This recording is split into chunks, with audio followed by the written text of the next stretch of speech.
మాచర్లలో జరిగిన హత్యలపై TDP YCP నేతలు ఒకరిపై ఒకరు విమర్శలు చేసుకుంటున్నారు.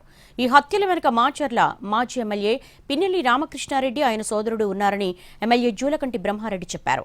అయితే నిజానిజాలు తెలుసుకోకుండా ఎలా ఎఫ్ఐఆర్ చేస్తారంటూ మాజీ మంత్రి అంబటి రాంబాబు ప్రశ్నించారు.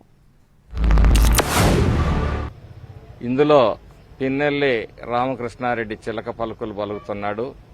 ఈరోజు నేను చెప్తా ఉన్నాను, వైసీపీ నాయకులు ఎంతమంది ఉన్నారో ఈ హత్యాకాండలో త్వరలోనే తేలుస్తాము, మీ నోరు కూడా మూయిస్తామని చెప్పి ఈ సందర్భంగా చెప్తాం. దీని వెనక నువ్వు నీ తమ్ముడు లేకుండా ఈ హత్యాకాండ జరిగే పరిస్థితి లేదు అని చెప్పేసి ప్రజలకి తెలుసు. ఆ రోజు గుండ్లపాడులో నువ్వేం చేయించావో తెలుసు.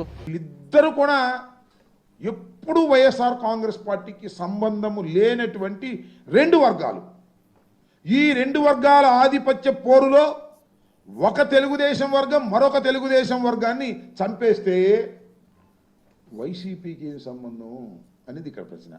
వైసీపీకి సంబంధం ఉందంట.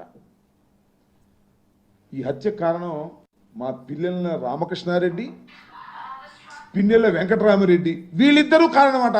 ఎఫ్ఐఆర్ పెట్టేశారు, రిజిస్టర్ చేసేశారు. ఏంటిది? రాజకీయ కక్ష కాదా అని అడుగుతా ఉన్నా. ఇది ధర్మమా అని అడుగుతా ఉన్నా.